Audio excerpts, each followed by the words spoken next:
Olá pessoal, espero que vocês estejam bem. Essa é a primeira videoaula referente ao sistema muscular. Nela nós trabalharemos os conceitos gerais. Espero que aproveitem a aula.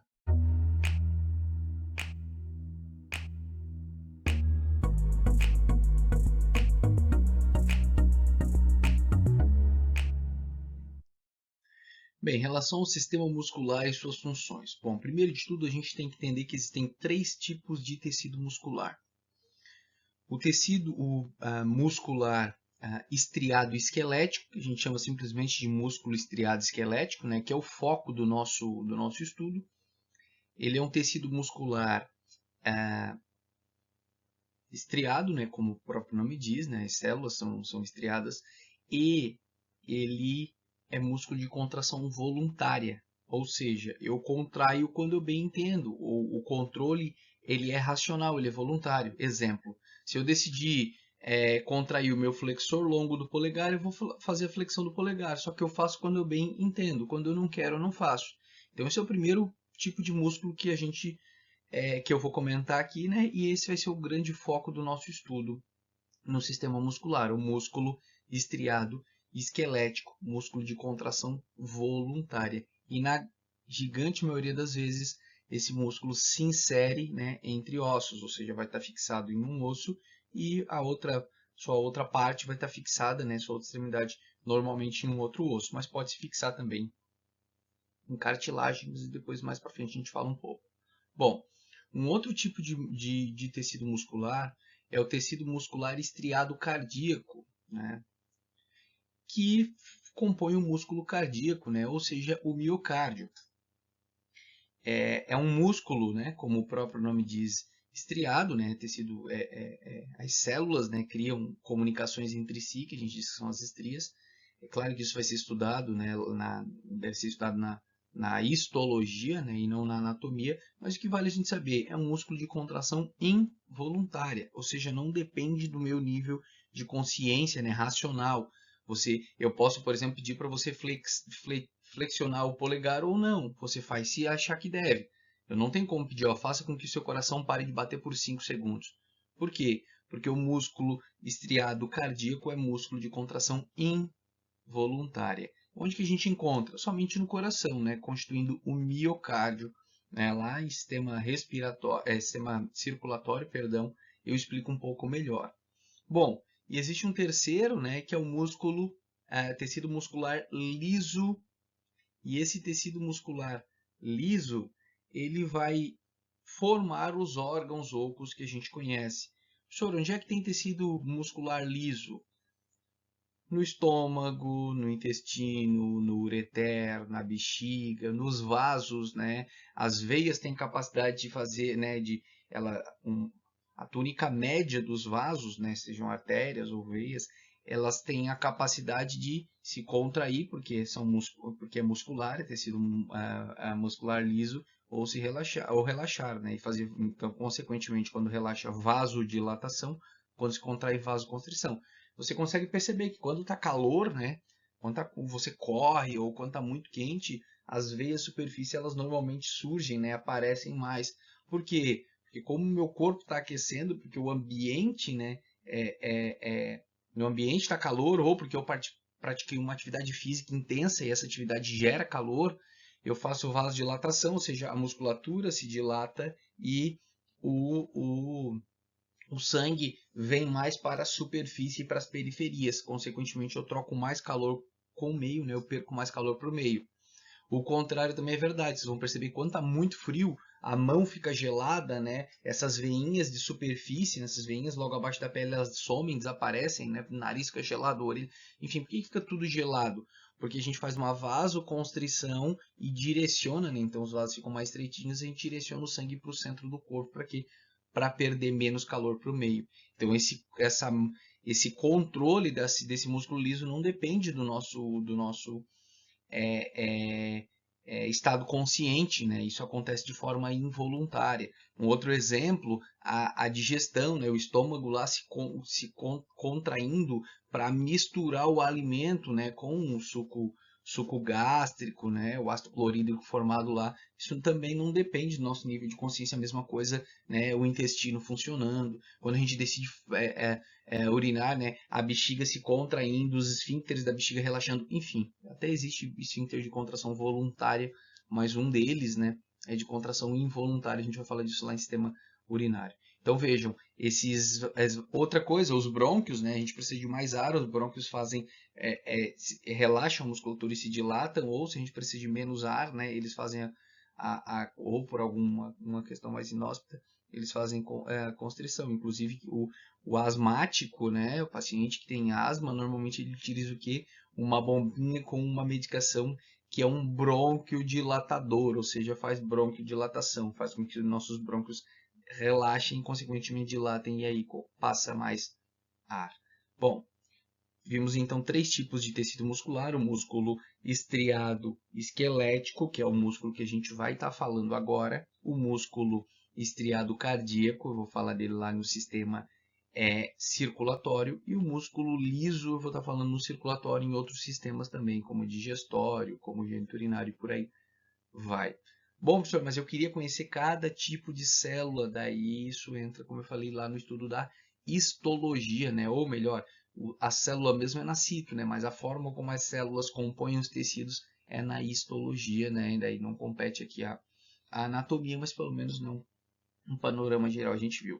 Funções então do sistema muscular. Bom, produção de movimentos corporais. Porque o músculo se contrai e, consequentemente, eu gero o movimento. Exemplo, eu tenho o bíceps braquial aqui.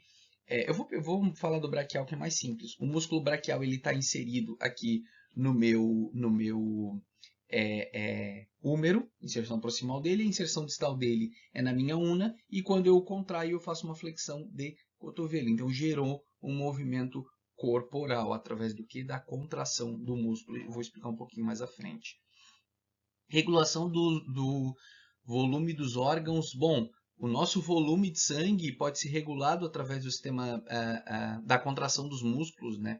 É claro que existe todo um mecanismo que controla a nossa volemia, né? Mas vamos levar para algo um pouco mais simples, né? A nossa bexiga está cheia, a gente decide esvaziar a bexiga, contrai o músculo detrusor da bexiga, é claro que os esfíncteres têm que relaxar, né? A urina esvazia e aí o volume, né, dos órgãos ele diminui. Então, quer dizer, quando o músculo se contrai, ele deixa o órgão, né, menor, quando ele relaxa, deixa maior. Então, a gente tem como regular o volume aqui, né, dos órgãos através da contração muscular ou do relaxamento desses músculos. Movimento de substâncias no interior do corpo. Bom, a gente deglute o alimento, né, a hora do almoço. Você vai lá, come e depois? Depois eu não sei, professor. Um tempo depois eu sei que eu vou ao banheiro, né, a gente defeca, mas eu não sei o que aconteceu. Bom, então, esse alimento ele caminhou, né? Ele teve todo um percurso que ele fez. Exemplo, né? Passou pela boca, não, isso eu lembro, porque eu degluti, né? Passou pelo esôfago, tá, chegou no estômago. E depois? Bom, depois esse conteúdo, né, do estômago foi para o duodeno, do duodeno para o jejum, do jejum o ilho, do ilho para o seco, colo ascendente, colo transverso, colo descendente, colo sigmoide e reto. Houve toda uma movimentação dessa substância através do que? Da contração muscular, desses movimentos peristálticos. A mesma coisa a urina produzida lá nos rins. Como é que ela chega até a bexiga? Através da contração do ureter, né? Que faz fazer em movimentos peristálticos e faz com que a urina seja direcionada. Mesma coisa, como é que o sangue circula pelo corpo? Bom, através da contração muscular, né? O coração lá que vai estar né, ejetando sangue para fora dele, fazendo circular pelo corpo todo. Então, por isso, movimentos de substâncias, né, no interior do corpo. Produção de calor. Professor, como assim produção de calor? Bom, o nosso corpo produz calor.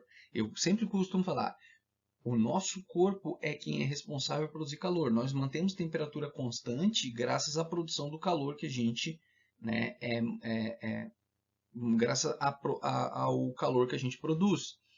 A gente costuma, às vezes, quando não para estudar essas questões, pegar um casaco e falar, eu gosto muito desse casaco, porque esse casaco é quentinho. Bom, não existe casaco quentinho, né? Bom, até existe, né? Não, o casaco ele não deixa de te manter aquecido, mas o casaco não é quentinho. Quando você coloca o casaco está quentinho?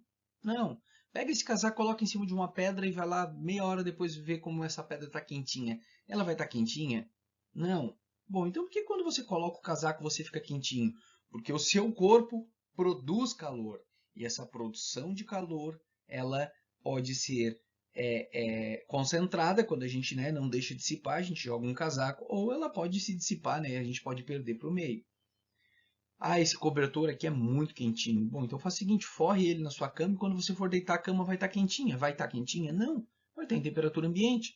Então o cobertor não é quentinho, mas quando você deita na cama e se cobre bem, né, o calor que o teu corpo produz, ele não perde, não se dissipa para o meio. Então, tanto as aves, né, quanto os mamíferos, alguns répteis de grande porte, muitos colocam que também conseguem manter temperatura constante. Mas de forma geral, as aves e os mamíferos conseguem manter a temperatura constante. Ou seja, não importa qual é a temperatura do meio, a nossa temperatura se mantém em 36,5, 37 graus, né? E por quê? Porque a gente produz calor. E é claro que a gente pode dissipar esse calor, né? Perder mais calor para o meio ou menos calor para o meio. E uma das formas de produzir calor é com a contração muscular. A contração muscular gera calor. Tanto é que quando está muito frio a gente começa a tremer, né? Bater o queixo, que os músculos começam a se contrair. Isso gera calor. É claro que todo o metabolismo gera calor, né? Até a produção de ATP lá nas células gera calor, né? Toda a nossa maquinaria intracelular gera calor. Mas a contração muscular não deixa de ser uma importante fonte de calor. Tanto é que se você está com calor, se você sai para dar uma caminhada, sai para dar uma corrida, você, né? Ou melhor, se você está com frio, né? Você percebe que está com frio. Você sai para dar uma caminhada, uma corrida, você percebe que esse frio muitas vezes passa, né? Por quê? Porque você produziu mais calor do que precisaria naquele momento. Então, sim, a contração muscular não sozinha é uma grande fonte, né? Ou seja, é uma grande produtora de calor para o nosso corpo e isso nos garante manter uma temperatura constante. Eu falando aqui para vocês, gesticulando, eu produzo muito mais calor do que se eu estivesse de braço cruzado assistindo Netflix. É claro que eu não estou movimentando membros inferiores, né? Estou sentado, mas há aqui uma produção de calor. Em relação à organização do músculo estriado esquelético. Bom, foi feito um corte transversal aqui, né, em um músculo qualquer, nesse caso é o músculo braquiorradial, mas poderia ser qualquer músculo estriado esquelético, né, só para a gente observar a organização. Bom, o que acontece? Se a gente pegar ali, der um zoom, né, e for lá olhar uma célula muscular, a gente vai ver, ó, que a célula muscular ela é alongada. Ó. Aqui eu tenho uma célula muscular. Seria essa miofibrila. Bom, daí já é um componente, né, intracelular. A gente não vai entrar aqui nos componentes intracelulares. A gente vai da célula, né, da menor unidade morfofuncional para adiante. Bom, a célula muscular ela é uma célula alongada, tá? Assim como os axônios de neurônio, de muitos neurônios, né, são alongados. E por ser alongada, muitos chamam de fibra. Então, fibra muscular é sinônimo de célula muscular, porque a célula também pode ser redondinha, né? Pode ser globosa, né? Pode ser uma globina, pode não ter forma definida também, mas na maioria das vezes ou ela é redondinha, a gente diz que ela é globosa, ela é uma globina, ou ela é alongada, a gente diz que ela é fibrosa, é uma fibrinha. Então, a célula muscular nada mais é do que uma fibra muscular, né? Ou o contrário, uma fibra muscular nada mais é do que uma célula muscular. Então, nós vemos aqui, ó, uma célula muscular, né, que aqui está sendo representado como fibra, ó, mas também tem entre parênteses, né, célula muscular. Essa célula ela vai ser envolvida por tecido conjuntivo que a gente vai chamar de endomísio, que nem está sendo representado aqui, mas envolvendo aqui, ó, essa célula eu tenho um endomísio. Bom, várias células musculares, né, ou várias fibras musculares, cada uma envolvida pelo seu endomísio, elas se unem e formam um fascículo, um feixe. Esse fascículo ele vai ser envolvido também por tecido conjuntivo. Esse tecido conjuntivo que envolve o fascículo a gente vai chamar de perimísio. E eu vou juntar vários fascículos e vou envolver também esses fascículos por tecido conjuntivo. É o que nós vemos aqui, ó. Aqui eu tenho um fascículo, aqui eu tenho outro fascículo, aqui eu tenho um outro fascículo e, ó, o fascículo, como eu falei, envolvido por um perimísio e todos esses fascículos que vão compor, né, um músculo propriamente dito, ou ventre muscular, depois eu explico um pouquinho, vai ser envolvido por tecido conjuntivo, que a gente vai chamar de perimísio. Então, a célula muscular, né, a fibra muscular é envolvida pelo endomísio, o fascículo pelo perimísio e o músculo como um todo pelo epimísio. Bom, isso tudo é tecido conjuntivo. Esse tecido conjuntivo envolve as fibras musculares, elas são bem organizadas, só que ele é um pouco mais longo do que a fibra muscular. Vamos colocar, se a fibra muscular fosse desse tamanho, né, a célula muscular tivesse esse comprimento, esse tecido conjuntivo que envolve tanto fibras, né, tanto células, quanto fascículos, quanto o músculo como um todo, passa um pouquinho. E essa estrutura, esse tecido conjuntivo vai formar o que a gente vai conhecer como tendão, que é a estrutura que vai inserir, vai fixar, né, o músculo ao osso. Ó, aqui eu tenho um osso, eu tenho um tendão prendendo ao osso. Notem, ó, como o músculo é organizado e notem como dentro aqui, ó, eu tenho passando, né, entre os fascículos, ó, artéria, né, que vai levar um sangue, né, arterial, um sangue rico em oxigênio para os músculos, e eles precisam de muito oxigênio, principalmente quando a atividade é intensa, por isso que a gente manda muito sangue para os músculos, né? Porque quando há contração vigorosa, quando a gente aumenta, eu vou correr, eu vou lutar, eu vou trabalhar, eu vou fazer,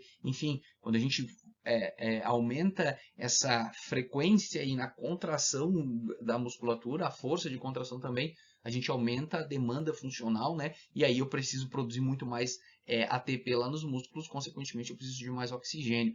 Então vejam, ó, tem a artéria aqui passando dentro do músculo levando oxigênio, né, para as células musculares. Eu tenho veia drenando, né, levando novamente esse sangue agora venoso lá para outras veias que vão acabar desembocando lá no coração. Eu tenho nervo inervando o músculo, porque o neurônio vai, né, estimula o músculo, as fibras musculares, e elas se contraem, e assim que o movimento é gerado. Então, verificando a organização do músculo, né, claro que de forma macroscópica, né, não de forma microscópica, esquecendo a citologia e a histologia, mas pensando aqui mais no macro, mais na anatomia, é isso aqui que nós vemos. Então, um músculo estriado esquelético, ele é constituído da maneira como estamos vendo aqui.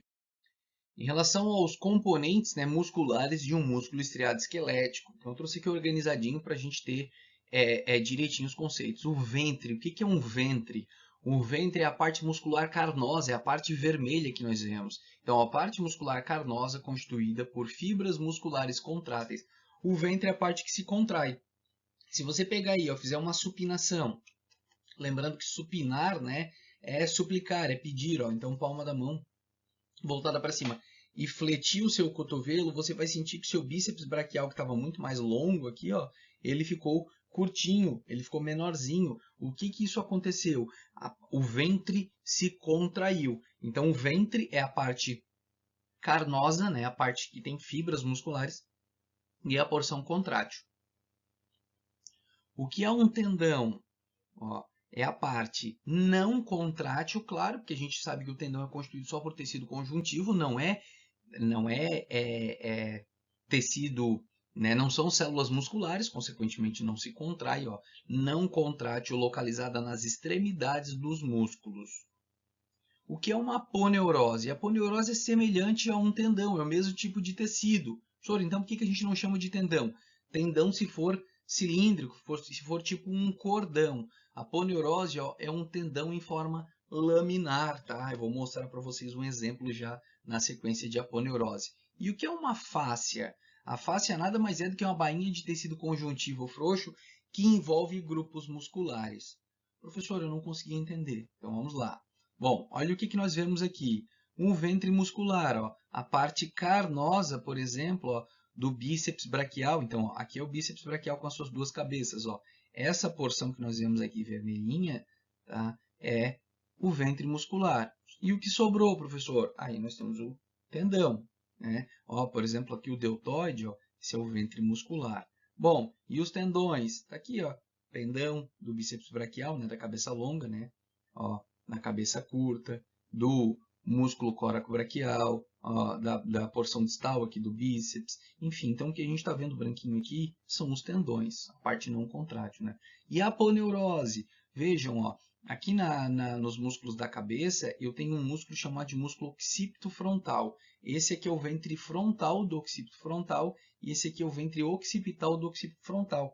Esse músculo, esses dois ventres, são ligados por um tendão laminar, só que a gente não chama de tendão. Eu estou falando que é um tendão laminar só para facilitar o entendimento. A gente vai chamar de aponeurose, tá? É uma estrutura de tecido conjuntivo, né?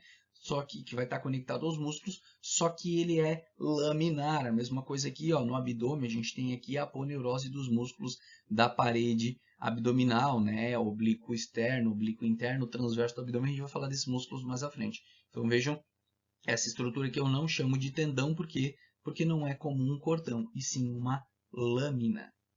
Bom, e por fim, o que é a fáscia? A fáscia, ó, nada mais é do que essa bainha aqui de tecido conjuntivo que envolve os grupos musculares.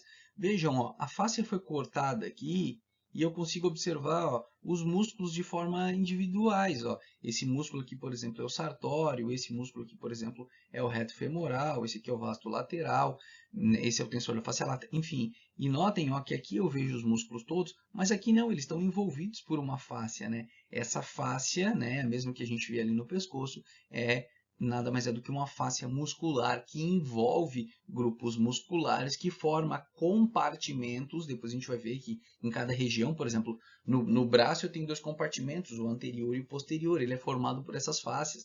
Elas vão se invaginar e vão formar os septos intermusculares. Antebraço é a mesma coisa, eu tenho compartimento anterior e posterior. Na coxa, por exemplo, eu tenho compartimento medial, eu tenho compartimento anterior e eu tenho posterior. Na perna, eu tenho compartimento anterior, compartimento lateral e compartimento posterior. O compartimento posterior da perna ainda é subdividido em porção superficial e profunda. Isso tudo por essas fáscias. Então, aqui uma aulinha um pouco mais conceitual, né? Algumas explicações para a gente entender, na verdade, esses componentes, para depois a gente falar dos músculos, né, propriamente ditos. Bom, em relação à classificação desses músculos e em relação à sua função. Então, vamos lá. Nós temos o agonista. O que é o agonista? É o agente principal na execução de um movimento.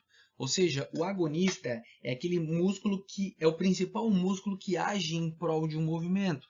Mas vale lembrar que, na grande maioria das vezes, o músculo nunca age sozinho em prol de um movimento. Mas eu vou dar um exemplo. Ó. Se eu, com o antebraço aqui, ó, pronado, tá? Pronado, ou seja, mão para baixo, quando eu faço uma flexão de cotovelo, o principal músculo que age em prol desse movimento é o músculo braquial. Então, o braquial seria o agonista, é o principal músculo que age em prol desse movimento. Em contrapartida, eu tenho o antagonista, é um músculo que faz um trabalho contrário, de oposição. Então, ó, é um músculo que se opõe ao trabalho do agonista. Exemplo, ó, quando eu faço flexão de cotovelo com a mão pronada, assim, o braquial a gente pode considerar como agonista. Agora, o tríceps braquial, o músculo que está lá atrás, depois a gente vai conhecer todos eles, que a função dele é fazer extensão do cotovelo, ele faz um papel de antagonista, ele se opõe ao trabalho e, consequentemente, ele regula a velocidade, a potência da ação, ou seja, se eu não quero puxar com velocidade, o tríceps ele vai soltando aos pouquinhos. Então, vejam, o antagonista ele faz um trabalho contrário. Vai dizer, professor, então eu posso afirmar que o braquial é um agonista e que o tríceps é um antagonista? Não, depende do movimento que a gente está analisando. Existe uma disciplina chamada cinesiologia, que é só o estudo do movimento. E a cinesiologia vai estudar tudo isso. Mas, se eu estiver falando de uma flexão de cotovelo em que o antebraço está pronado, sim, eu posso dizer que o braquial é o agonista e o tríceps braquial é o antagonista. Agora, se eu estiver falando de uma extensão de cotovelo, já inverte tudo. Na extensão de cotovelo, o tríceps braquial vira o agonista, porque é o principal movimento que age em prol da extensão do cotovelo, enquanto que o bíceps braquial vira ou melhor, eu estava falando do braquial, né? Vira o antagonista. Estão vendo? Então isso tudo inverte. Agora, se eu colocar, ó, se eu fizer uma flexão de cotovelo com uma mão supinada e não pronada, o agonista, que era o braquial, agora já não é mais o braquial, é o bíceps braquial. Então, o bíceps braquial vira o agonista na flexão de cotovelo com o antebraço supinado, né, com a mão supinada, enquanto que e o tríceps continua sendo o antagonista, tá, nesse caso. Mas daí a gente vai ter os sinergistas, que eu já vou explicar agora. Bom, o que é um sinergista?